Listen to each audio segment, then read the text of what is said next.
Okay, good morning, ladies and gentlemen. This is Do-Hyun Chae from Seoul Severance Hospital, Seoul, Korea, and my co-chair is Jeon, Laird, please. And I'd like to open the live case and lecture session, TEVAR and EVAR. We prepared the TEVAR, one TEVAR case and one EVAR case in Seoul National University, Bundang Hospital, Korea. Dr. Chae, Hi. can you hear me? Yes, I can hear you very clearly. Okay. Good morning, everybody, ladies and gentlemen. I'm Choi, working for Seoul National University Hospital. Today, in our hospital, we prepared two aorta cases and then two peripheral cases. And first of all, so we're going to start the thoracic aortic aneurysm case first. So, my right-hand side, Professor Ki-Hyun Chun, and next to him is Woong-Su Yoon, he is a fellow, and then Garcia Seung, is a radiation technician. So, Dr. Yoon, please introduce the case. 네, I'd like to introduce the case. An 85-year-old male had been under surveillance for descending thoracic aortic aneurysm since 2008. In March 2022, he experienced an aneurysm rupture due to a traffic accident, and a TEVAR procedure was performed that same month. 1 year later, in March 2023, the patient presented to the emergency room with the sensation of irregular heartbeats. CT angiography was performed at another hospital for evaluation, which confirmed a TEVAR endoric, and a redo TEVAR is planned. He underwent PCI in 2004 and surgery for traumatic SDH in 2005. Next slide. Next page. He has hypertension and dyslipidemia. His clinical presentation is a type 2 or type 3 endoric. In the CT scan taken in March 2022, Adamkiewicz artery was not visible, and the abdominal aneurysm has been increased to 6.8 centimeters. 1 year later, in the CT scan, an endoric suspected to be type 2 or type 3 was confirmed.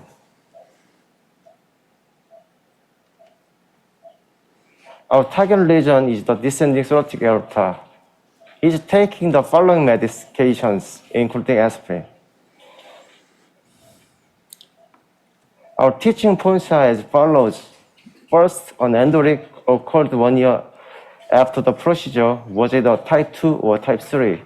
Second, is it acceptable for the artery of Adamkiewicz to be occluded as a result of the redo TEVAR procedure, and what potential implications may arise? Third, what is the lowest level at which a TEVAR procedure can be performed to minimize the risk of spinal cord ischemia caused by arterial damage? I will conclude my presentation. Yes, please return back to initial slides. Okay. Back. Okay. Forward. Actually, this patient is a little bit simple because he had thoracic aortic aneurysm 6 years ago. During the follow-up period, the size of thoracic aneurysm became bigger and bigger. So finally, last year, 2022, May, I did the TEVAR procedure for him. So at that time, this is the CT angiogram pre-TEVAR, So as you can see here, the descending thoracic aortic aneurysm, the size was over 70 millimeters. So that was indication for the TEVAR procedure, definitely. At that time, the proximal landing zone is not a big deal because the aneurysm didn't touch the arch. So I think it's very simple from the just the distal part of the arch to down to the superior portion of the SMA.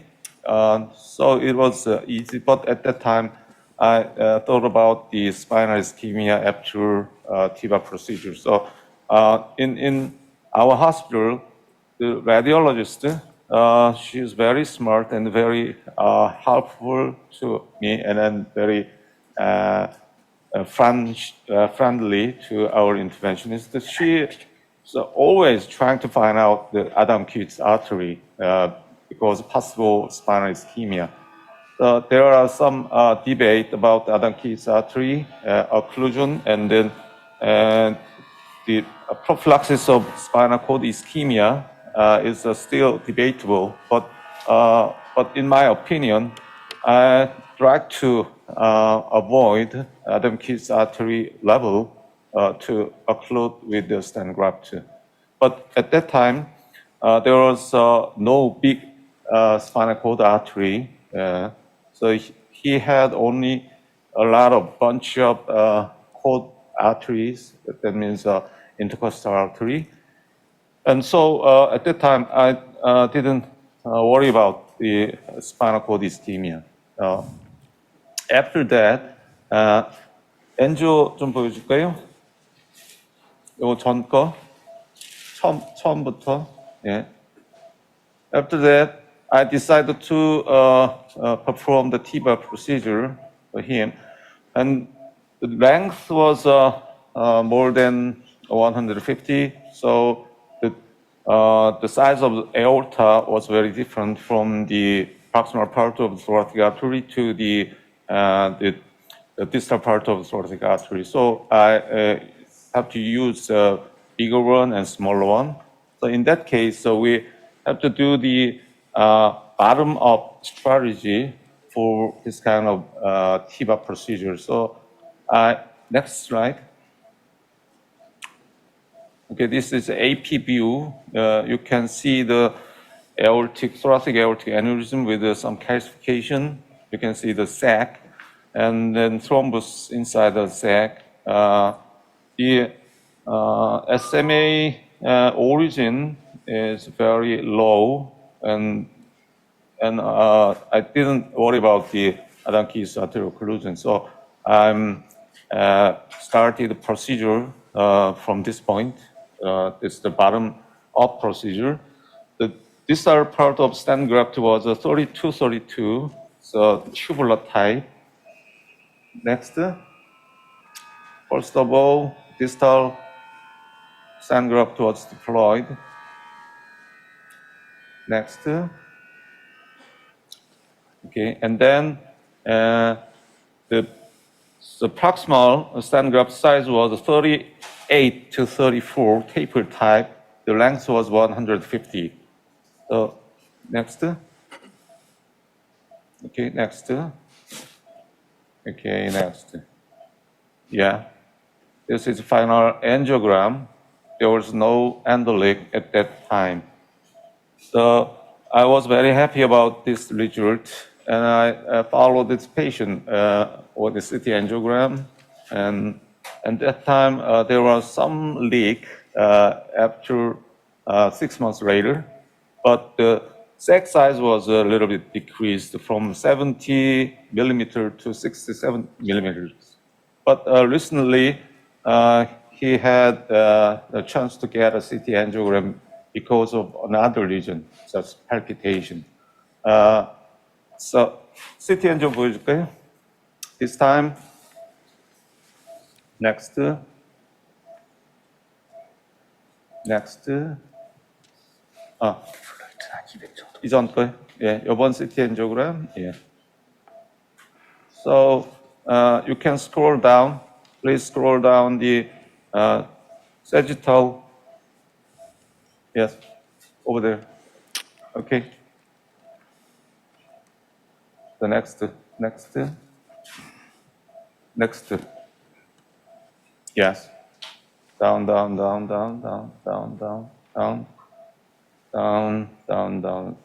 Yeah. Stop around here. Okay. You can see some endolic. So our radiologist concluded this endolic is maybe type 2 or type 3. So this is the history of this patient. Is there any comment or question about this patient history and then angiogram? I think I have both a comment and a question. This is John Laird. Yes. It's a very interesting case. Thank you for a great presentation. As I look at the initial stent graft deployment, I wonder whether your first piece of stent graft extended distally enough into the normal segment of aorta beyond the aneurysm. Because the aorta is so calcified and irregular, I think it's more difficult to get a good seal, and there may be not quite long enough section of extension into the more distal aorta there. So I think this could actually be a type 1B endoleak because of an adequate seal distally. So that's my comment. My question is, would you consider spinal drain in this case if you are going to extend distally to try and reduce the risk of spinal cord ischemia? So thank you, Dr. Laird. So very critical comment because of 엔지오 처음 걸로 가볼까요? 첫 번째 deploy 한 거, 첫 번째 deploy. Yeah. So actually, as you commented, the distal sealing zone is not enough because of I did some intentionally to cover the more distally, but it was moved upward. So that was some mistake. But after that, the sac size was decreased. So I just need to follow up this patient with the imaging modality. And actually, I didn't know which type of endoleak was happened in this patient, type 2 or type 3. Actually, in the thoracic aortic aneurysm, the type 2 endoleak is very rare compared to the abdominal aortic aneurysm. So I think from the beginning, in my thought, it was a type 3 or type 1B endoleak. So I'm going to check the angiogram inside the stent graft and then decide what to do. So I think Dr. Rayer's comment is very critical. The distal sealing zone is not enough. And then second question, in this situation, if the endoleak is type 3 or type 1B, I can protect. 이거 누가 틀었죠? 이거 틀지 말고. I can protect the spinal cord ischemia in this patient, but so as you know, there is no big Achilles artery, the major spinal cord supplying artery. So there are a lot of spinal cord artery. So I think it's already adapted to the spinal cord ischemia. So in this time, even though I extend the stent graft to just the upper level of the SMA, I don't think there's a higher chance to occur the spinal ischemia. So I didn't think we need spinal cord ischemia prophylaxis. Okay. I'm Young-Guk. Yeah. So I think for the protection of spinal cord, I think maintaining the blood pressure is also very important. So Yes. usually I try to keep the blood pressure, mean blood pressure over 90. So this patient is taking the antihypertensive medication? Or, Yes. So I usually that- stop the medication, 3 or 5 days before the procedure. So Okay. That's very good. Very good comment. Yeah. Very good recommendation. So I try to increase his blood pressure, especially mean blood pressure up to 80 to 90. Yeah. Now, right now, his arterial mean pressure is 70. So thank you for your comment. So any question? So yes. 오늘 엔조 돌려봐 주세요. This is angiogram so taken today, right just before starting this procedure. As you can see here, so type 1B and the leg, you can see. Yeah. So the edge of the stent graft, the distal margin, is a little bit migrate upward compared to the last angiogram.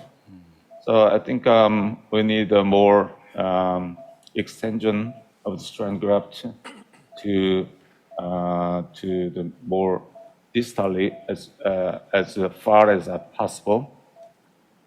So is there any another recommendation? That's a nice angiogram. It seems pretty clear from the angiogram what the problem is. And yeah, the aorta, because of the calcification and the irregularity that's there, it does make it more difficult to get a good seal. It's the same problem we see with abdominal aneurysms when you have calcium in the infrarenal neck. Sometimes you can't get a good seal. So I agree. I think you just need to extend distally. Yes, thank you. And then we have enough length from the distal edge of the stent graft to the SMA. So as you can see here, the 1, 2, 3, 4, 4 centimeters. So I'd like to seal the distal stent graft to the 1 centimeter up from the SMA origin. So do you agree that location? Is the celiac trunk occluded? No. So you want to be above the celiac trunk? Yeah. Yes. Yeah. I mean the. I'm sorry. I mean the celiac trunk. Yes. Yeah. And then probably have at least 3 rings of overlap proximally. Yes. So what is the size of the stent graft? So actually, the last time I put the 32 by 100 centimeters, 100 millimeters stent graft here. So what size do you recommend? 32 or more bigger one? Because of the 100 the length of the stent graft is a little bit floating inside the mid portion of the stent graft. Do you recommend the taper type or just a tubular type? I think it'd be nice to have a tapered graft if you have it, and the distal, would be at least 32 millimeter would be probably adequate, and have a little bit larger fanning out into the more proximal graft. Mm-hmm. So unfortunately, we only have 32 and 32 100. So is it possible? Is it enough? I think 32 would be fine. I don't know what the rest of the panel thinks. I think that would work very well here. Is there any benefit to just posting this to start and see how it looks and see if it seals? Is that something you would consider? Because it looks like it's on that calcified kink, and I think it moved north. So yeah, I think there's just not enough of it extending into that. Exactly, I don't think there's enough distal fabric segment there. of the aorta. So I if think we that's need more length. If that's the case, would there still be a potential for endo leaking from a non-opposed proximal segment? Would you then bail out to stenting all the way up to the top just to get it all conformed? I think you'll be okay if you just overlap a few rings and extend distally. In some cases, if you have enough overlap, you could, stick a plug or some coils into the area where you're getting leak. But here, I think additional stent graft will do the trick. But I probably would balloon it as well afterwards with a compliant balloon. In this case, the test angiogram revealed the type of the endoleak, but in case of EVAR, so we can use ultrasound and Doppler and to find the type of the endoleak. However, in case of TEVAR, it is very difficult. So, is there any imaging modality that can help us to find the type of the endoleak, like MRI or any type of echo? Yeah, I think the device creates so much artifact that MRI is not really very useful.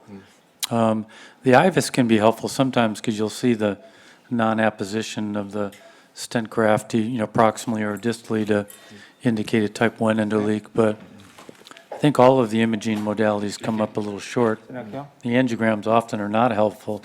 This was a very helpful angiogram. But I think that we can detect the endoleaks from before the procedure, so with dynamic MRI angiography, because dynamic MRI angiography can depict the entry point or like that, and so we can some differentiate from the type 1B or type 3 like that. So I placed the stent graft in the, I think it's a little bit distal position because of in case of just in case for the pop up to the upward, so a little bit located this stent graft a little bit lower, and if it's threat to the occlusion of the celiac trunk, I'm just pushing a little bit and then shortening the stent graft in this case. So, play. Do you agree in this position? 노래 비전 준비해 주세요. 네. 시작하셨나요? You can see the celiac trunk. yeah, it's not the best view to see the origin of the celiac trunk. Yeah. A lateral projection might be a little bit more clear because it's a little hard to tell here, but you're close. Okay. Yeah. Leo? 그냥 엔도로. 네, 그냥 엔조로 바꾸세요. 네. Okay. Yeah. 네.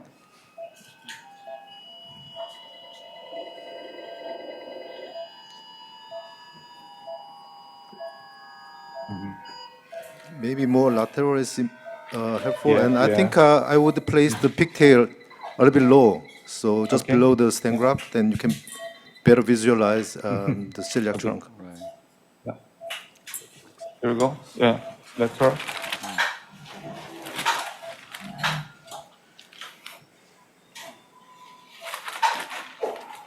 Okay.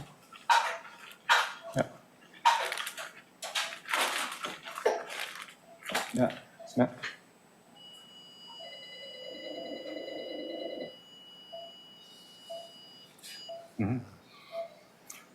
It's still difficult to see the ostium of celiac trunk. I think the lateral projection is the best projection for the depict the celiac trunk Yeah, origin. but this seems Full to be, lateral. You mean the full lateral position? seems like it's a bit low though, isn't it? Yeah, it looks like you're a little bit below the origin of the celiac if we're Yeah. seeing it. By about a centimeter and a half. Huh? Might help with to do the next angiogram with subtraction too, but it might have to just raise the graft a little bit higher. Yeah. I think we don't have to take the risk of occluding the celiac trunk, so I think we can place the stent graft a little bit higher. So I think that is more safer. Okay. This is always the challenge. The arms get in the way on the lateral projection. Yes. 오케이. 예. 확대 하나 하고 그다음에 예. 예. 오케이. 오케이. 팔만 안 걸리게. 네. 예. 예. 예. 예. 네.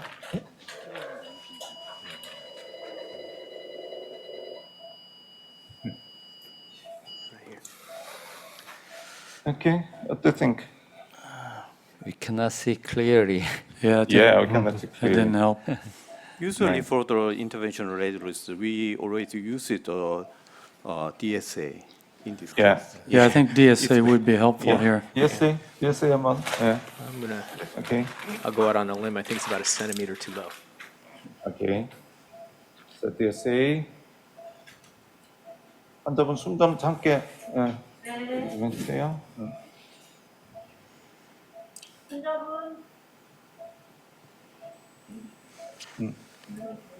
너무 좀 늦었어요? 예. 오케이. 그냥 할게요. DSA. 네. 네, 빨리 썼어. Looks better. Okay. Yeah, it's better. So I cannot clearly see the ostium of celiac trunk, but you can see the last part of the stent graft is located at the ostium. So I think you there's have to raise this, go in about a centimeter further with the stent graft. Okay. 1 centimeter, like here. Yeah. Yeah. Okay. One more. Yeah. Okay. Yeah. Okay. Yeah. Yeah, Okay. Deploy. 여기 잡고 올리면 천천히.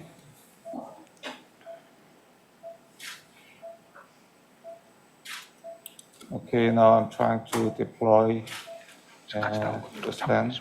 So little bit upward. Yeah. Moment. This stent graft delivery system is without sheaths. 22 French. Yeah. Okay.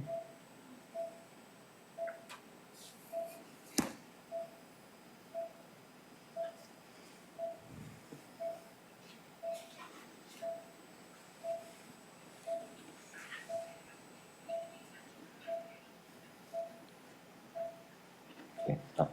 Yeah. 저장 다시. Yeah. Deploy. Yeah.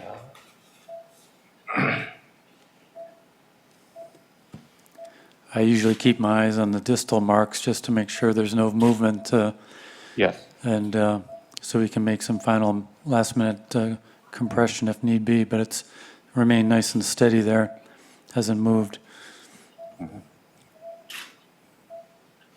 Okay. 네. 저장하고. It's good. I think this marker is stably positioned in the upper part of this electron ostium. So right now I deploy the metal. Okay. Okay. 저장하고. Good. So this is very tortuous aorta. So I think it's very careful to capture the olivative. So first of all, I'd like to move a little bit, rotate gently to capture the olivative. Okay. Okay.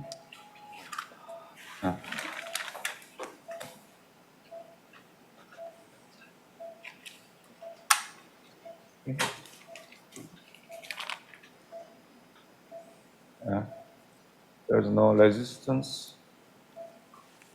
Okay. 할게요.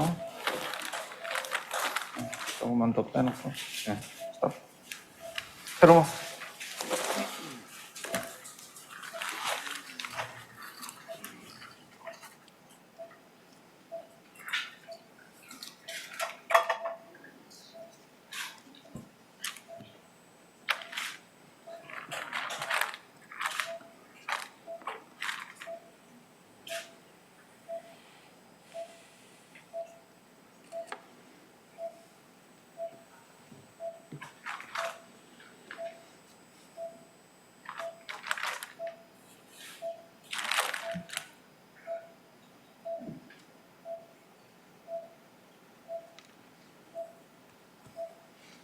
John, do you do routinely spinal cord protection using spinal tap?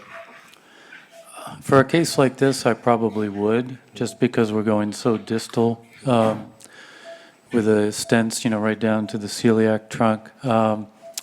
Particularly if there's other risk factors, if the subclavian artery's been crossed, or if there's been previous abdominal aortic aneurysm surgery or other high-risk feature, I would definitely do it. In this case, I would probably do it if there's no contraindication, just because I think it's Is there safer. any age limit for the spinal tap? Not in our experience, as long as you have good anesthesiologist to do the procedure. But if there's a lot of history of back problems, then we might avoid it. So, but he's done a careful evaluation, looking for a higher risk type anatomy, and didn't see it. So that's encouraging. 하겠습니다. Your comment about the blood pressure, I think, is very important because you want to have as higher pressure gradient between the systemic pressure and the CSF pressure to help. So that was a good point. Okay.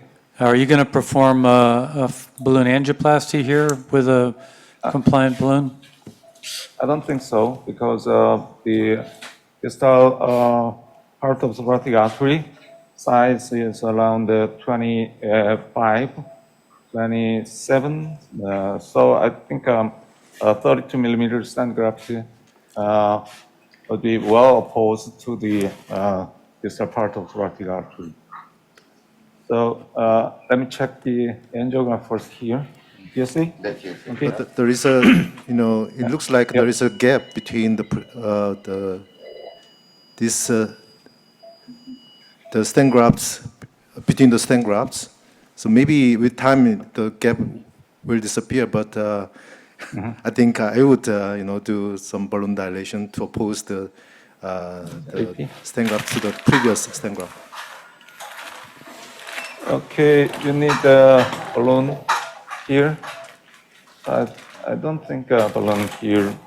So after checking the angiogram again here and decide whether to use the balloon here. So,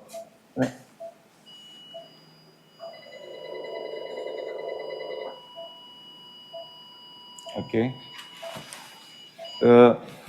1B and the leg has totally disappeared. Yes. And then, do you still need a balloon angioplasty here? Hard to say. I think it's comforting that you don't see the endoleak. I probably would have also, just because to smooth things out within the overlap of the two grafts, and potentially because of the irregularity and calcification of the aorta, I probably would. But you have a good result, and hard to argue with that. Dr. Go and Dr. Choi? So I agree. Yeah. Yeah. The Okay. result looks very good. Yeah. So, is there any comment about this patient? It's a nice result. Looks like you ended about 1 centimeter above the celiac trunk, so you have a margin of safety there, and now plenty of overlap in the aorta beyond the aneurysm. So I think it's a good outcome. Yeah. Can Thank is the patient awake? Can the patient wiggle their toes, move their feet? Yeah. Actually, the patient had the deep sleep right now. We didn't have any anesthetic drops. Just to keep him at Panelist. He's now enjoying the music on his headphone, and then he's had the deep sleep right now. So I'm happy with this result. Thank you for your help and comments. Okay, I'd like to close this patient live demonstration. Great job. Nice case. Thank you. Congratulations. 바꾸고 예. 여기 하고. John, can I ask, or whomever, Is there any difference to the antiplatelet regimen when you do a double stent? Should you do anything different, or is it just simple aspirin flavic for 30 days, or is it even just aspirin alone? Mostly just aspirin alone for these kind of cases, Yeah. large vessel, high flow. So no difference to the double stent?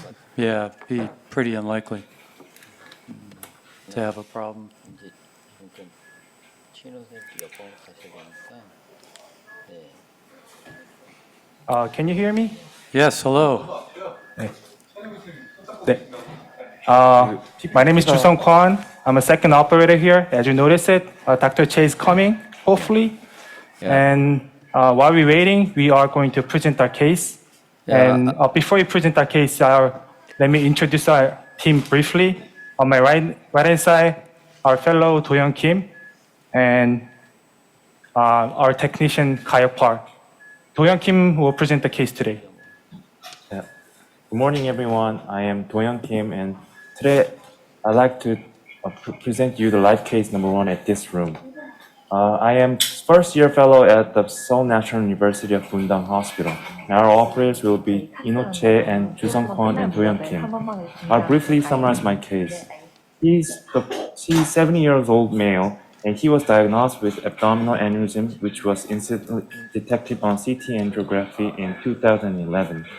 And he was followed up with CT angiography at this time, and the diameter of abdominal aneurysm was increased to 5.7 centimeter on the CT angiogram. So we are planning to perform EVAR procedure to the patient.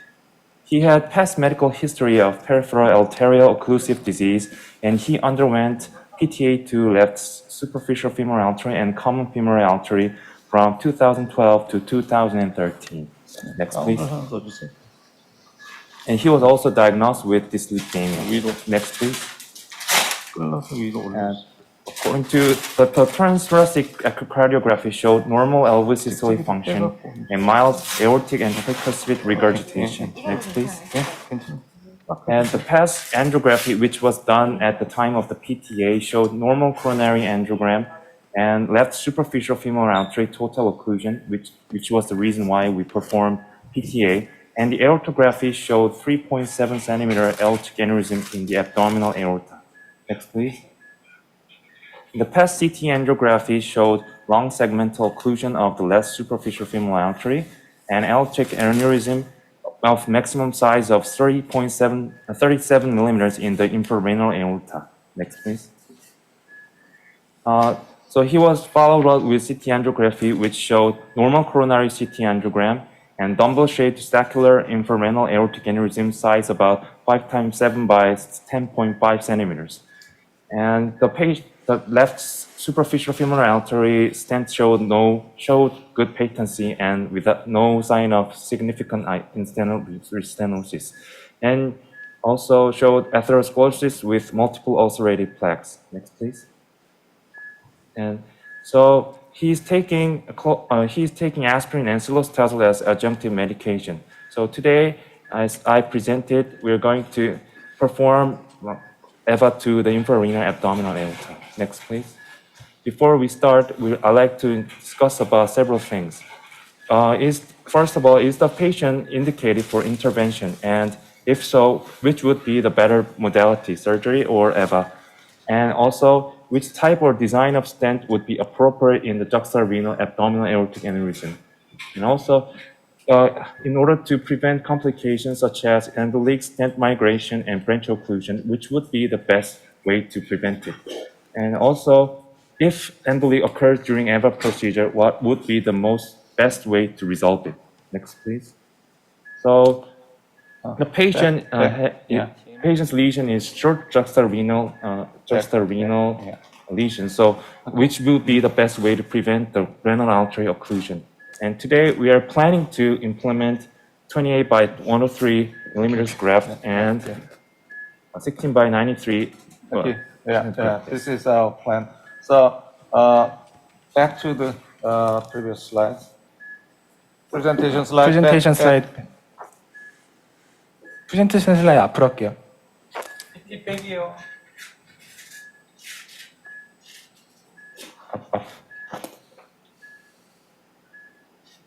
하나 더. Yeah. Okay. So, hello again. So this is a very difficult EVAR case because of very short neck length in this patient. So as you can see here in the PowerPoint slides, it was around 10 years ago. The proximal neck is just straight, and then the aneurysm size was 3.7 centimeter only. So at that time, I followed this patient so with medical treatment. And then the fortunate thing for this patient was the patent superficial femoral artery long stent. I'm very happy with this result because in 2013 he had a long stent of SFA, left SFA. So from the bifurcation to the nearly and the palmatial P1 portion. So the long stent tends to be occlude, especially totally. So this patient was had a total occlusion of the long stent. At that time, I treat this patient with balloon and then drug-eluting balloon.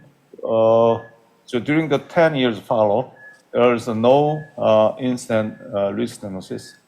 Next, CT angiogram. Here you can see the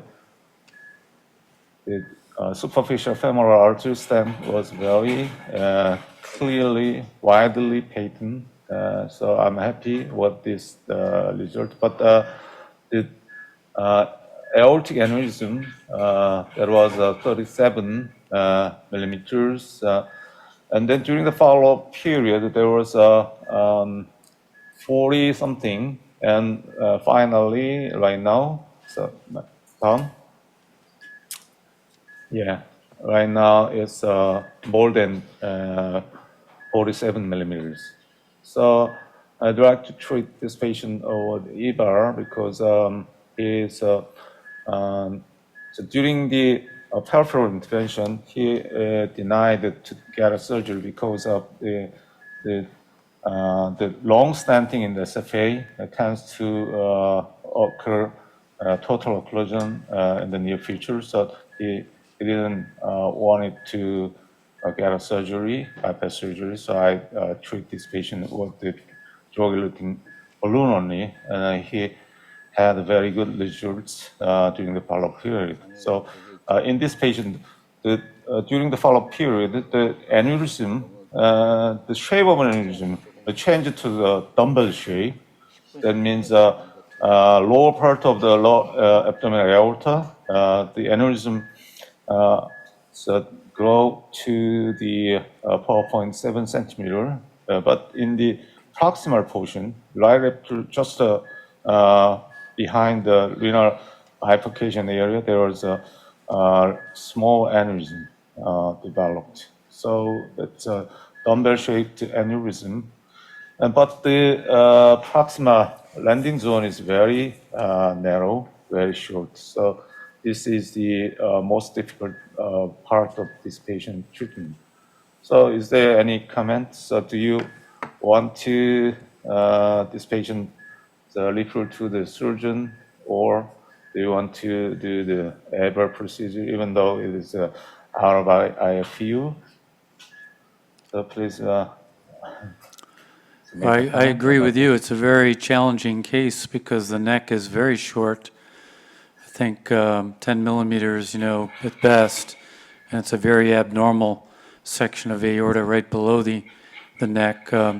If I were to treat this case, I would, of course, use suprarenal fixation and probably would add some endo anchors, with the aptus or the HeliFX endo anchors to try and get a more secure seal proximally to prevent further dilatation of the aortic neck and to reduce the risk of late endo leak or graft migration. So it's a very difficult case. I think if he were a good surgical candidate, you could certainly make a case for referring him for surgery because of the aneurysm morphology in the short neck. Yes, sure. So, but the patient didn't want to get a surgery, and then even though the proximal leg length is very short, 10 millimeter, and also the shape of the proximal leg is the reverse conical shape. That means the renal distal aorta size was 22, and then there was a 24, so it is a reverse conical shape. That is the high risk for distal migration and also high bone endo leak. So, but fortunately, this patient has a dumbbell shape. So, I think in the middle of the dumbbell, that is the size of the 24. So, I think that dumbbell prevent distal migration. So, I decided to do the EVAR this patient, even though it's a very challenging anatomy.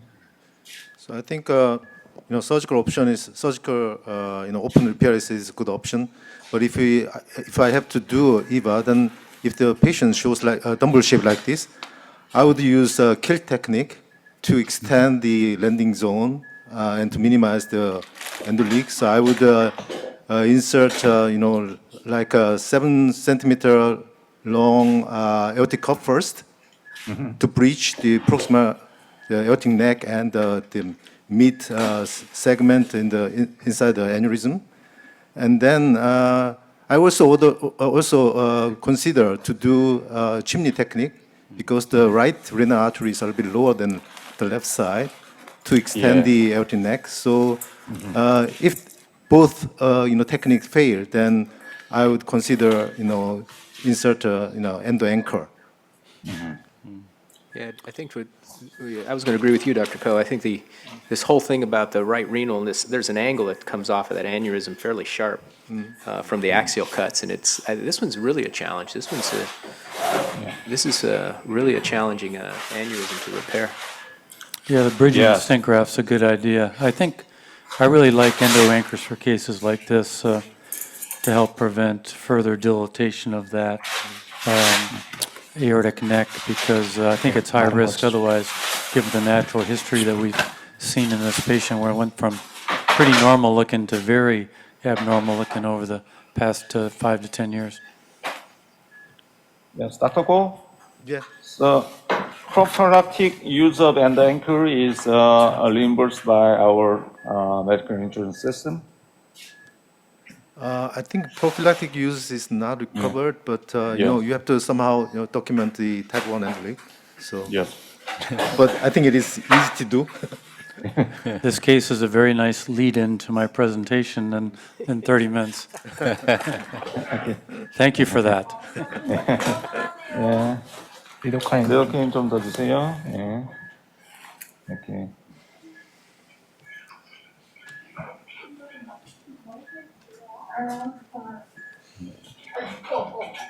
So, Dr. Chae, as you're getting prepared, did you tell us your approach here? What's your stent graft, and what are you planning on doing for any misadventures, either with the main body or other things? Yes. Actually, I planned that. So, just first. Yeah. So I'm gonna use both femoral artery. So right femoral artery, I'm gonna use 18 French sheaths. So I'm gonna use right femoral artery as a main body root, and then so Dr. Ko recommend me to the aortic cup first, and then there is a possible solution, a possible option, but I try to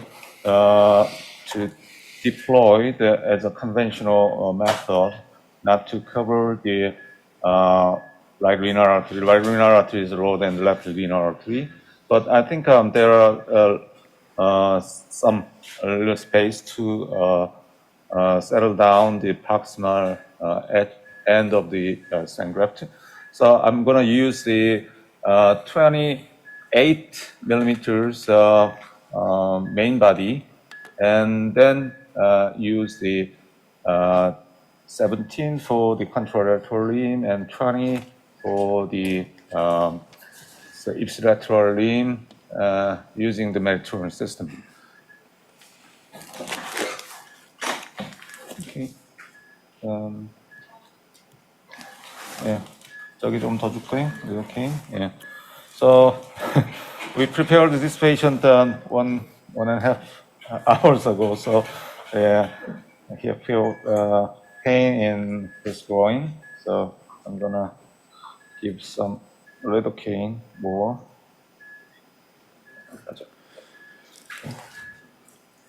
So Dr. Chae is using the Medtronic Endurant stent graft. Yeah. There was just a recent presentation at the Charing Cross meeting in April of 10-year results with the Endurant stent graft in the ENGAGE registry, showing really excellent long-term outcomes with this device. 94.7% freedom from aneurysm-related mortality at 10 years.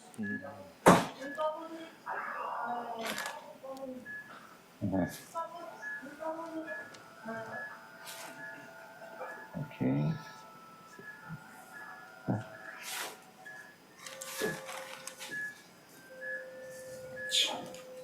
빼고. 네.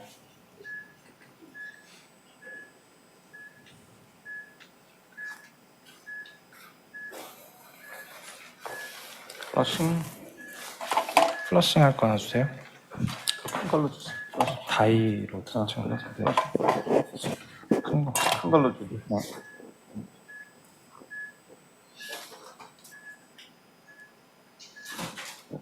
Anybody? John, you mentioned the result of this device, the long-term result of this device, but how much percent of the guideline indicated patient? This case is guideline not indicated, but I know long-term result of guideline not indicated is very different from guideline indicated. Yeah, that's a very good point, Dr. Choi. I don't know the breakdown in that registry, the ENGAGE registry, of how many patients were treated with hostile neck, with a kind of an off-label or non-guideline directed treatment. 이전 거. Beyond the suprarenal fixation of Medtronic, is the other ones like the ovation here that is shown on the screen, I guess over on the left. Any use to that one here with that kind of short neck and kind of abutting with the kind of conformable gel?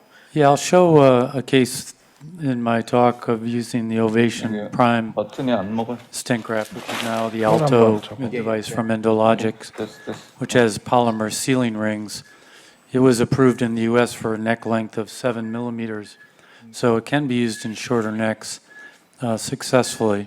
So I think that would have also been a reasonable option. I think I like the endo anchors here just because of the added security if something fails down the line. So here probably you want to kind of have some cranial angulation with your image intensifier to kind of give you the best look of the neck, because there's some anterior angulation of the aorta. Kind of want to make it look as good as possible because it's a short neck.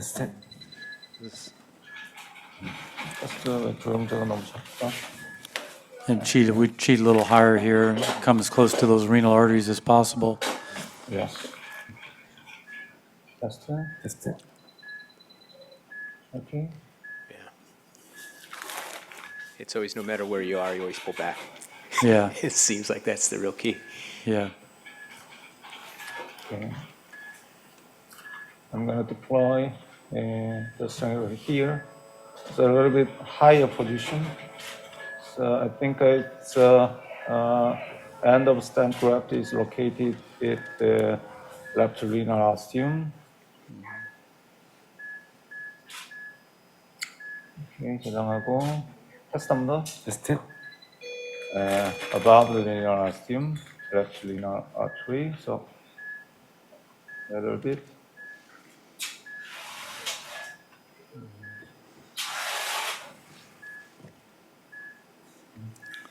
Looks like you have the perfect amount of angulation on your image intensifier because the markers are all lined up really nicely. Yes. Very coaxial. 마커가 4개가 똑바로 나오게 한번 맞춰보세요. 지금 조금만 앵글레이션 더 주고. 네, 오케이. Yeah. Test again. Test. So, a little bit down. Okay. It's very difficult to locate the exact position. 어디까지 움직일 수 있죠? 여기까지? 지금 네, 움직일 수 있는 마지막 이렇게 조금 내릴게요. 네. 테스트. 테스트. Okay. I think this position is fine. Yeah, I think this position is very good because the strand gravity is a little bit downward direction to the distal part of left linear artery. But final deployment, the strand gravity moved to the counterclockwise. So I think this strand gravity cannot bother the right linear ostium. So do you think? I think you're right on there. I think it's going to be good. Yes. Okay. If you can keep it there, it'll be perfect. Yes. I'm gonna focus on the just distal marker of the strand graft. Okay.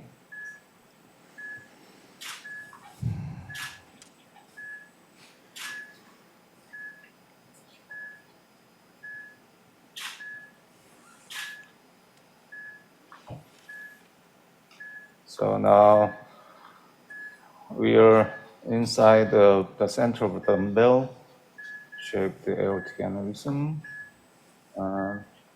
Now the contralateral limb opening is about to open. Okay, there we go. Yeah. So I'm gonna release the full. I'm gonna release the diameter portion here. Okay. Yeah. Okay. 탈모. 됐습니다. 먼저부터 보고. 네.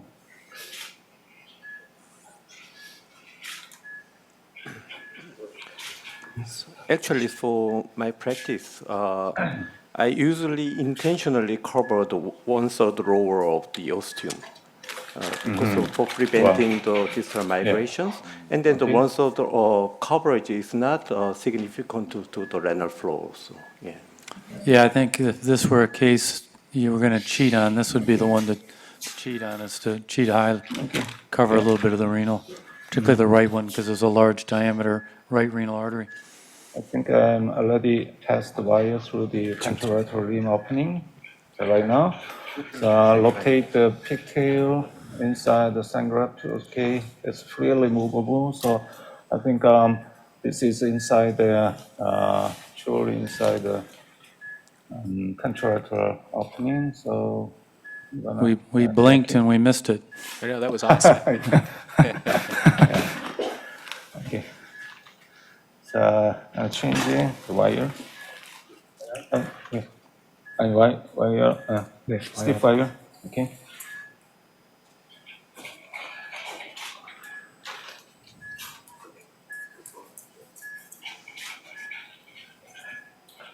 쉬스 준비해 주고요. 네.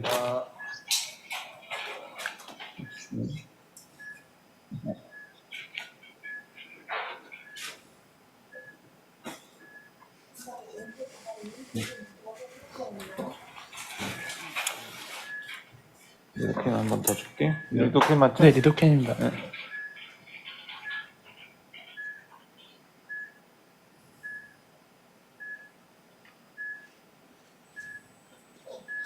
So you upsize to a 12 French sheath on the left side? Yes, That's 14 French. 14 French inches for the contralaterally.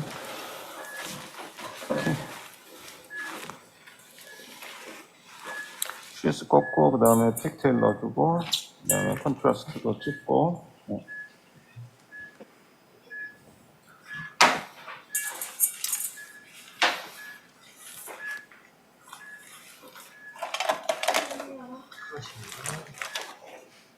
네, 됐어요. 네, 아픈 거 다 끝났어요. 네.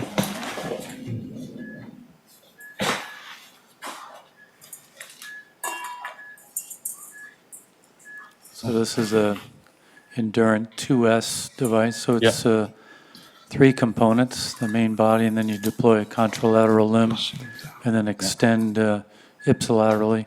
So 3 pieces. Yes. It's a very good, very nice graft, conformable, and as you can see, has the suprarenal fixation with some attachment barbs. So in this case, we mainly focus on the management of the hostile neck, but often we experience type 2 endoleak. So do you do any kind of prophylactic procedure before the EVAR to minimize the risk of type 2 endoleak? Yeah, that's a good question. I think most of the studies about that have not been very positive in terms of any benefit to doing a prophylactic procedure. So we usually end up just treating whatever we need to treat down the line. If there's a big enough type 2 endoleak to result in sac growth, then we would treat it after the fact.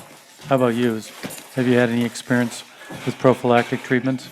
No, not yet. So I heavily rely on our radiologist to manage the type 2 endoleak. Usually it is very successful, but still, after several years, then we again observe, the further sac expansion. So sometimes it is very difficult to manage that. So Dr. Chae has put up a marker pigtail catheter here to measure the distance from the top of the gate to the internal iliac. Looks like about 10 centimeters. Yes, very good. So 10 centimeters, and then I'm gonna use 16 because of the limb size. Proximal part of the limb size is the same in the endurant system. So we're gonna use the 16 millimeters because of the commonly left size was 13. So I think 16 millimeter diameter is enough to seal the common iliac artery. So the length is 10 centimeter. Okay, 직접 빼고. Yeah. Yeah. Dr. Chae, we prepared 2 lectures, so I'd like to have one lecture and during your procedure. Okay. Yes. Very good. It is Thank you. okay. Thank you. Okay. Thank you very much.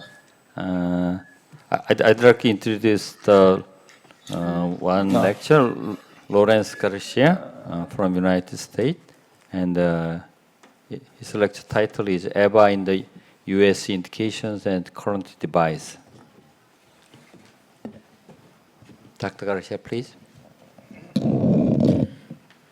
Thank you. Great case so far on both of them. And thanks for inviting me back to Seoul. It's a great opportunity to meet my friends in Korea, and it's great to see everybody in person again. These are all my disclosures discussing EVAR, none of which are terribly germane to this topic.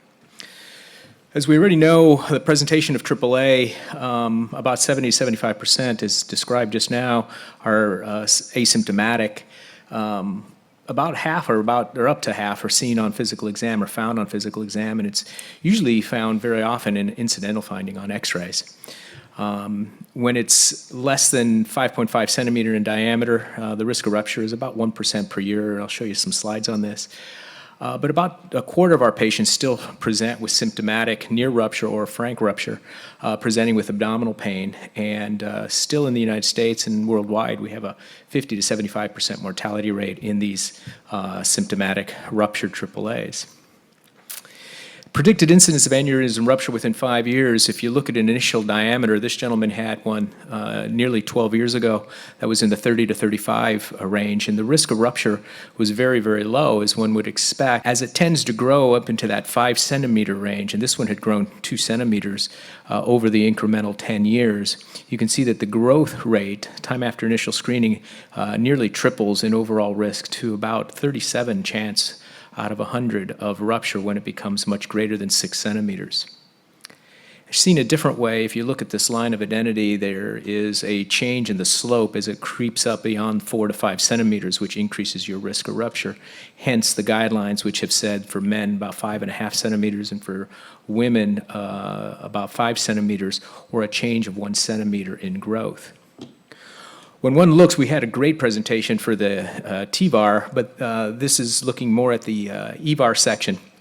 When you look below those renals, the zone 9, which is below that zone 8, which is right where the renal arteries comes, is where the graft needs to be. And we tend to cheat a bit up to that 8th zone. And then 10 and 11 is where we're going to anchor for both proximal and distal protection. Again, looking at the algorithm, this is from the guidelines on age. You can do less than 65 or greater than 65. Screening with a family history is approved in the United States, are those who have ever smoked for men, and those who undergo, for women, a family history of AAA are also quite useful. It does become a 2A for reasonable ultrasound screening in women, although I tend to do it regardless of gender for those who have smoked. The medical therapy in the United States, our target hypertension goal is 130 or less. It's a level of evidence B, but class 1. Hyperlipidemia, the target is less than 70, with moderate but more likely high-dose statin. Again, it's a shared decision-making in our country for level of evidence B, but again, a class 1 indication. And tobacco cessation and antiplatelet use is still a level 1 class C or class 2B level of evidence C.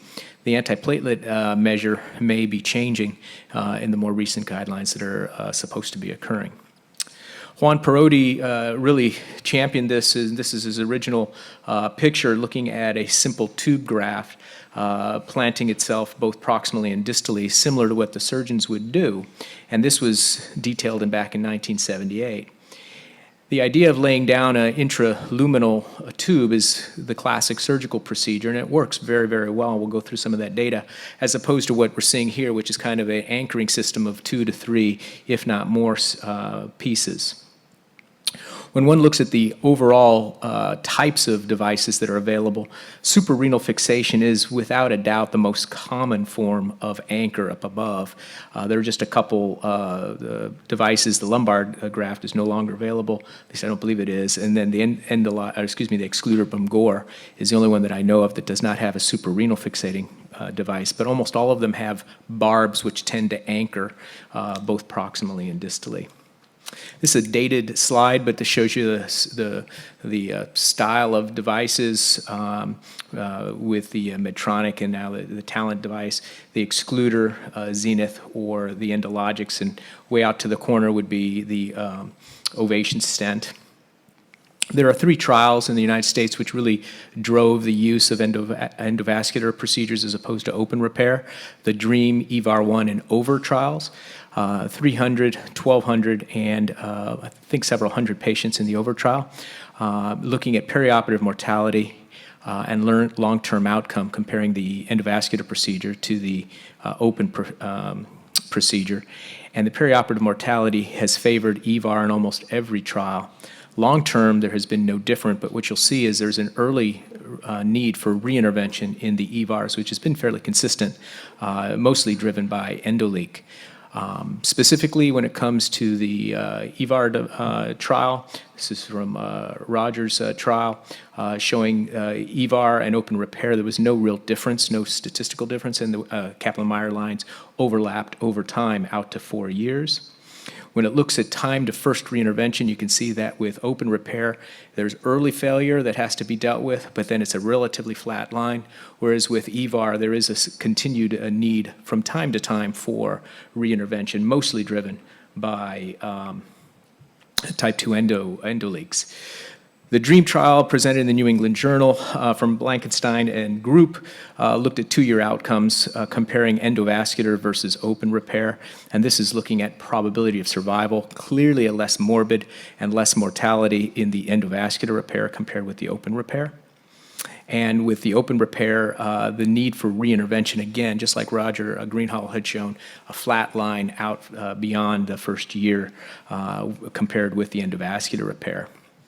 When you looked at the overall randomized trial, within 30 days after repair and within 30 days after repair during hospitalization, the risk of outcomes, mortality, was always against open versus a endovascular repair as shown here, but otherwise a relatively consistent group of patients showing benefit on both sides.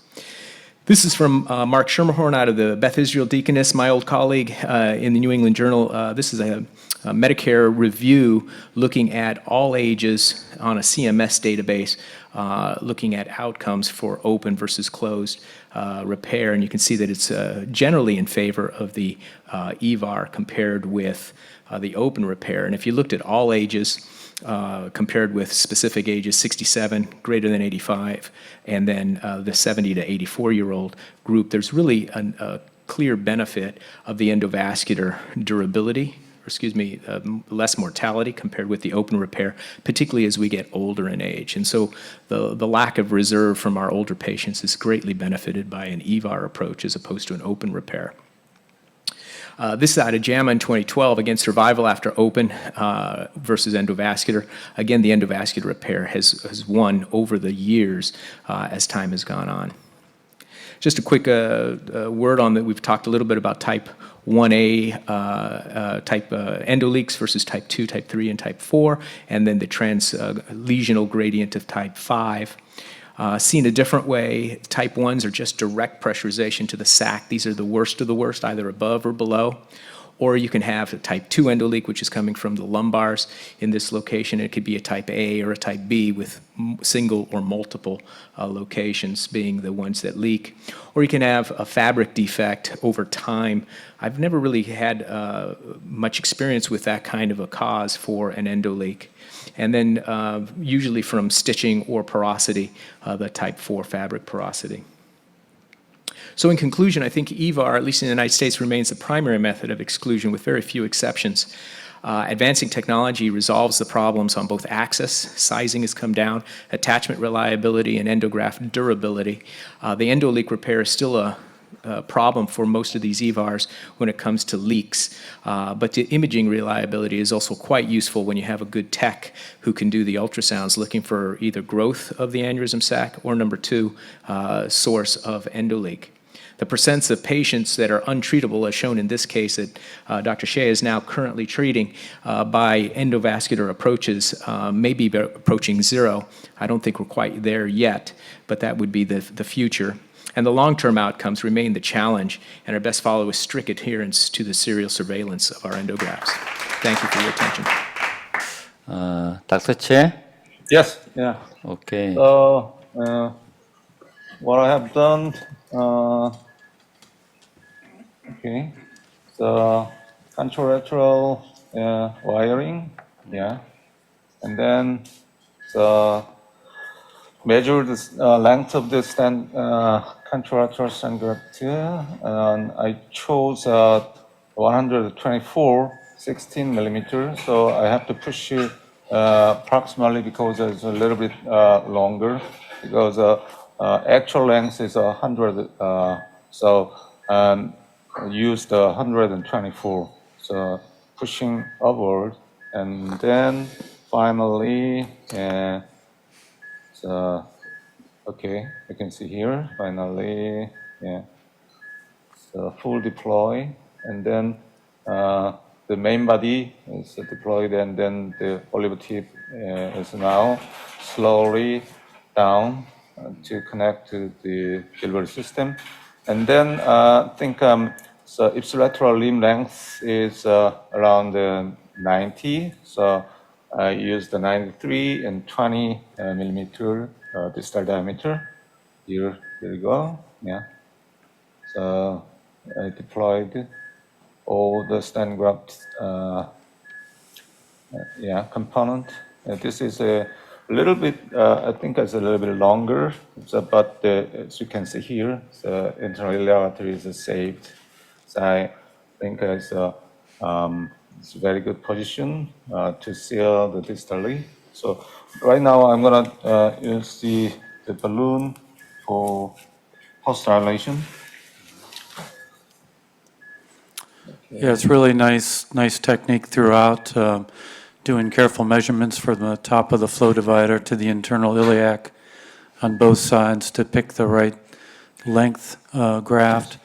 And you saw on the left side that he bunched up or compressed the graft a little bit just to make sure he landed above the internal iliac artery. And now really important to do ballooning at the proximal seal zone since we're dealing with such a short landing zone. 계속 네거티브 걸고. 네. 너무 진하게 탔어요. balloon을. So I think it's a little bit distal. So yeah. Yeah, I agree. Inflate. Inflate.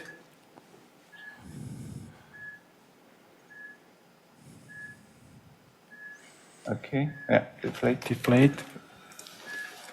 So the patient feel any pain in his back. So that means the size of balloon is good enough to just adjust the stand graft to the aorta, not to make a painful injury. That means overdilatation. Okay, there we go. Inflate. This is overlap John. Okay, make it square. Okay, deflate. Deflate.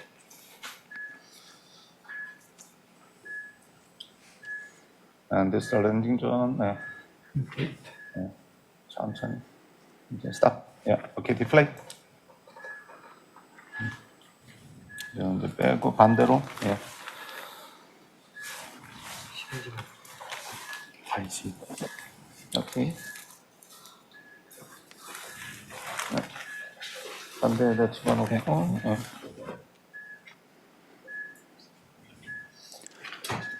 So Lawrence, what do you think, if we take some pictures here at the end and there's a type 1A endoleak, what would be your next go-to step here?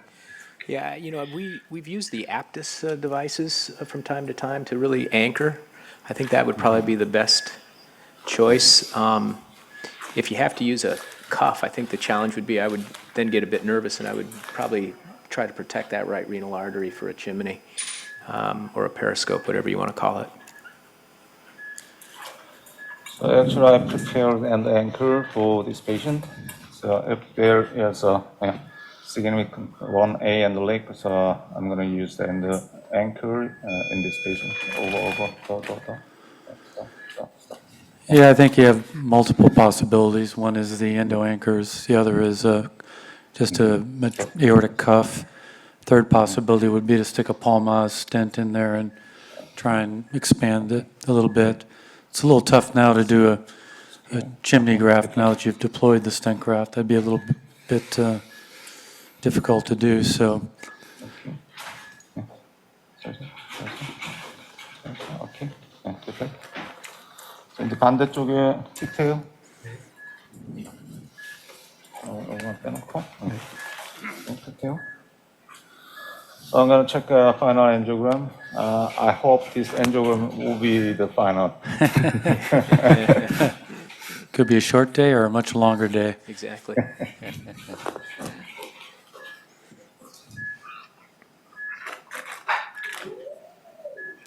So not quite coaxial here, so maybe a little bit more cranial angulation on the ii.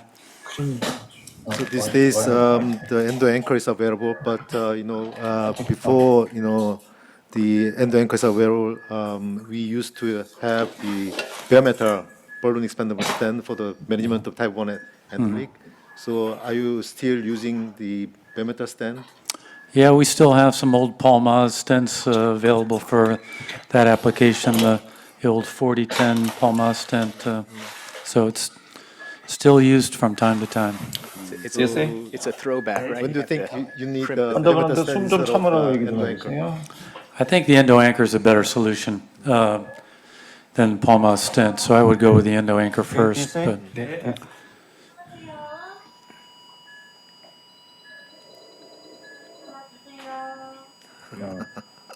Yeah.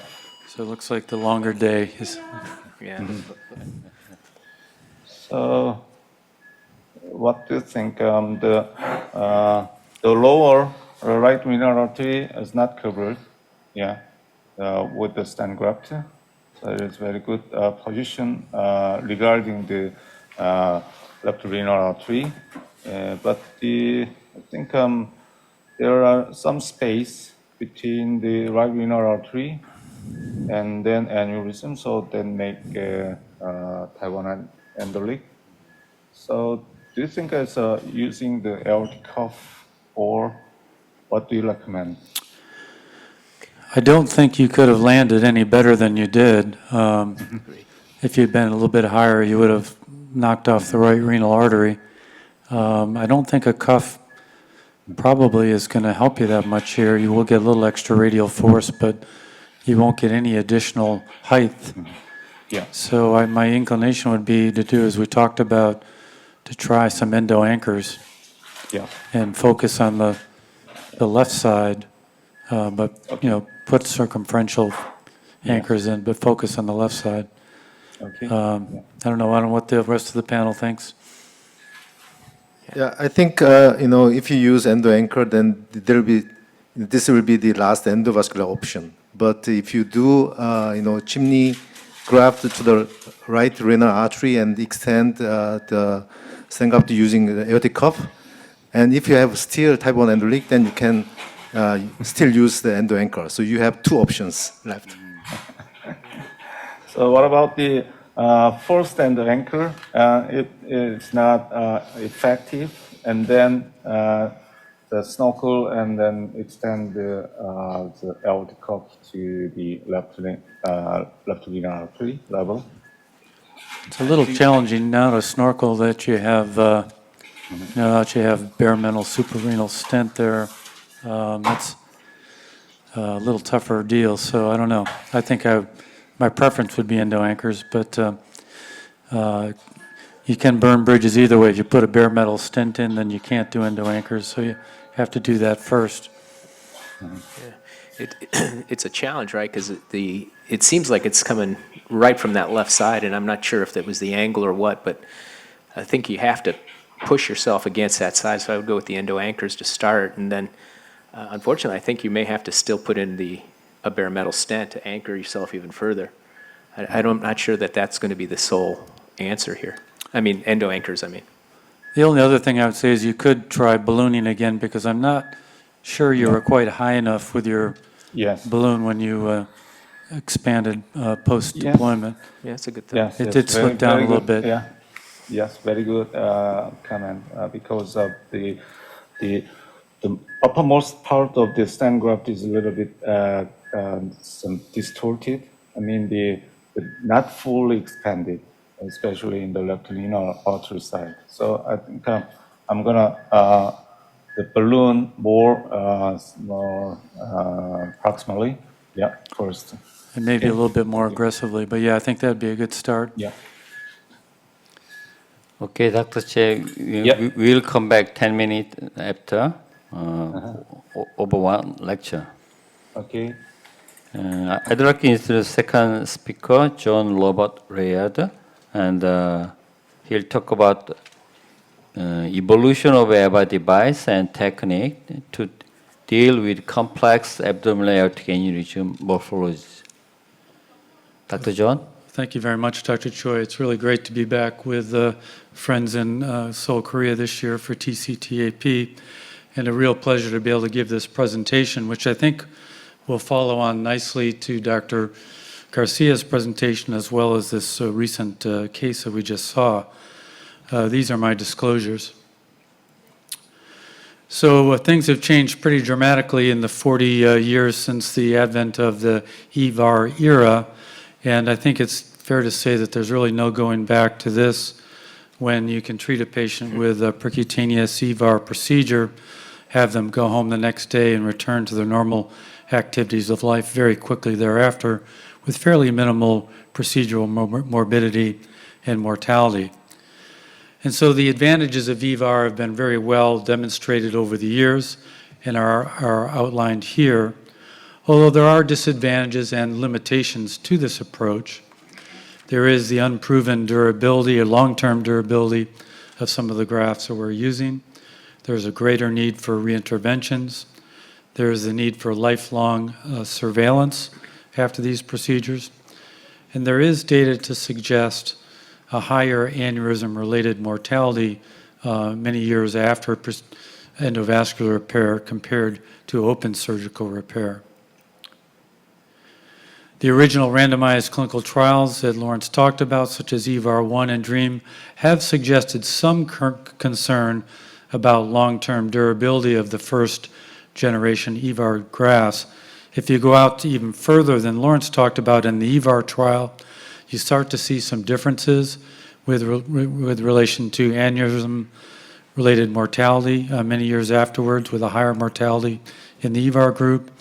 And you see the clear differences with regards to the freedom from additional interventions after the index procedure.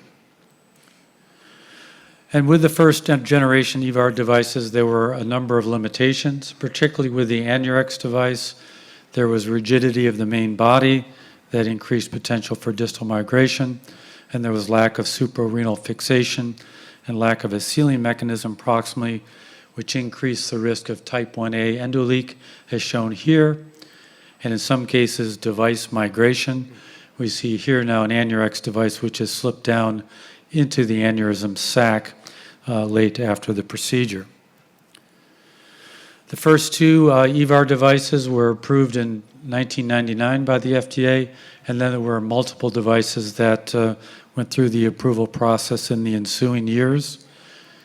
There were iterative improvements in these devices, increased flexibility of the device for better coaptation in the infrarenal neck, a sealing cuff and attachment barbs, suprarenal fixation, and then other creative mechanisms to improve the seal in the infrarenal or juxtarenal aorta. And as the years have gone by, there's been continued improvement with more conformable endografts as shown here to allow better treatment and really angulated necks, and really creative ways to treat complex aneurysmal morphology with concomitant iliac artery aneurysms with the iliac branch endoprostheses as shown here, the Gore iliac branch device. And there is data which has demonstrated improved outcomes with these second and third generation devices compared to the first generation grafts. On the left is a study from Verzini and colleagues, 15-year experience, where they demonstrated improved survival with the new stent grafts compared to the first generation stent grafts, primarily Aneurysm, Talent, first generation excluder, and the anaconda graft. And a similar study done by Sierra and colleagues showing better aneurysm sac shrinkage with the newer devices compared to the first generation stent grafts. This was the ENGAGE registry, which I talked about during the recent case. This was a Medtronic-sponsored prospective multi-center registry. We're using the Medtronic Endurant device for EVAR procedures. Sharing Crosso's presentation of the 10-year results from the ENGAGE study, showing really outstanding outcomes with a 10-year freedom from aneurysm-related mortality of 94.7%. However, hostile neck anatomy, as we saw in this most recent case, continues to challenge our EVAR outcomes. Short necks, angulated necks, wide necks, and conical necks, like we saw in the last case. Necks with extensive calcification or thrombus have been shown to provide a higher risk of type 1A endoleaks, neck degeneration, secondary procedures, and late graft failure. In a study by Antonio and colleagues, there was a 4.5 times increased risk of type 1A endoleak and a 9 times increased risk of aneurysm-related mortality in the first year when patients with very hostile necks were treated with EVAR. And this is a meta-analysis of 16 major studies involving over 11,000 patients, showing that when patients had a hostile neck, there was a higher need for intraoperative adjuncts, and there was a greater risk of stent graft migration and a greater risk of early and late type 1 endoleaks. So what are the potential solutions? Well, a number of things have been tried over the years, including alternative sealing solutions, recreating the surgical anastomosis with endo-anchor stapling device, moving the fixation to the visceral segment for a more stable segment of the aorta with fenestrated or branch graft devices, and then the parallel grafts, the chimney and snorkel grafts, which we don't really have enough time to talk about here today. This is the trivascular ovation prime stent graft, now marketed by Endologics as the Alto device. It's a unique design with suprarenal nitinol stent with integral anchors for fixation, and then polymer sealing rings, which allow for a better or more optimal seal in compromised infrarenal necks with good conformability and angulation as well. We were involved in the FDA approval study with the Ovation Prime stent graft. This was a patient of mine from the trial with a short conical neck, much like we saw in this last case, treated effectively with the Ovation Prime stent graft with no evidence of endoleak at the end of the procedure, and with good results at the 1-year follow-up CT with no evidence of endoleak, and the 3-year follow-up duplex with no evidence of endoleak and good sac shrinkage. Another excellent alternative for patients with little or no infrarenal neck is the Cook Zenith fenestrated endovascular graft.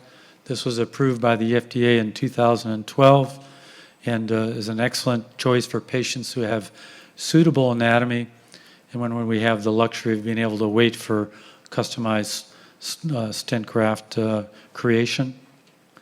These are fun and challenging procedures. This is a patient of mine with really no infrarenal aortic neck that we brought to the cath lab for treatment with EVAR. Again, it's an elegant procedure. Here we can see the partially deployed main body for the graft. We then gain access to the right and left renal arteries through the small fenestrations, deliver stent grafts through the sheaths into the renal arteries, then complete deployment of the main body of the stent graft, and then sequentially deploy the stent grafts in the right and left renal arteries, and then complete with flaring of those stent grafts. And in this case, ended up with a very nice result with no evidence of type 1 endoleak at the end of the procedure and a good clinical outcome. One last excellent option for these patients, as we've talked about today, is the so-called ESAR procedure, endosuture aneurysm repair, using the Heli-FX endo anchors, which have been shown to reinforce the proximal seal, protect against neck dilatation, and promote greater sac regression. This is the system here. And this study that was published by Moose and colleagues using patients from the anchor registry and comparing them with a propensity-matched control group, there was significantly more sac regression in the ESAR group compared to the EVAR group. This is a patient of mine with a short angulated infrarenal neck, treated using the ESAR technique. We can see the stent graft partially deployed, then deploying the endo anchors on the outer curvature of the infrarenal aorta there. You can see penetration into the aortic wall. Additional endo anchors deployed on the other curvature of the aorta just below the top of the fabric. In total, we deployed 6 endo anchors in this case with a very nice result with no evidence of type 1A endoleak at the end of the case and good clinical outcome. This is a similar data from the Peru registry comparing EVAR with ESAR, looking at ESAR group and a matched propensity matched control group, again showing significantly less or significantly more SAC regression with ESAR compared with EVAR. Why is that important? Well, we know from multiple studies in this meta-analysis that SAC regression is very important and equates with significantly lower hazard of death, significantly lower odds of rupture, and a lower hazard of secondary interventions and late complications. So in conclusion, there's been remarkable evolution of stent graft devices over the past 25 plus years of EVAR. These second and third generation devices have improved EVAR outcomes, but hostile necks do remain a challenge. But with newer approaches and with evolving equipment and techniques, we are seeing improved SAC shrinkage and reduced aneurysm-related mortality with these newer techniques. Thank you very much for your attention. Thank you very much, John. Dr. Chae? Yeah. Thank you very much. Your very interesting case and very excellent procedure. Please say hello and tell me your plan because we have a time limit. Okay. Thank you for inviting me to the great symposium. And I showed the two cases. The first case was the TEVAR, redo TEVAR case. There was one B endoleak because of the distal ceiling zone is insufficient. So I extend one more stent graft to the distal part of thoracic aortic aneurysm. So that was very successful. And this patient is a AAA patient who has a very short proximal leg. So there is, and also it was inverted conical type. So it's very difficult as we expected about the 1A endoleak. So right now I did the balloon angioplasty, more proximal part, but still there was one A endoleak significant. So right now I'm trying to do the endo anchor in this patient. So final angiogram you can see here. This is fluoroscopy for first endo anchor to be deployed right now. So I will deploy 6 endo anchors in this patient, and I will check if it is sufficient or effective, and there was no complication. We were happy with the results. If there is a still 1A endoleak, so I'm gonna extend the snorkel technique and something. Yeah, that is my conclusion. Thank you for your listening and joining my live demonstration. Okay, thank you very much, Dr. Choi, and thank you for Seoul National University Bundang Hospital. Thank you very much. Great cases, thank you. And it's time to wrap up this live case and lecture session. Thank you. Thank you, Dr. Choi.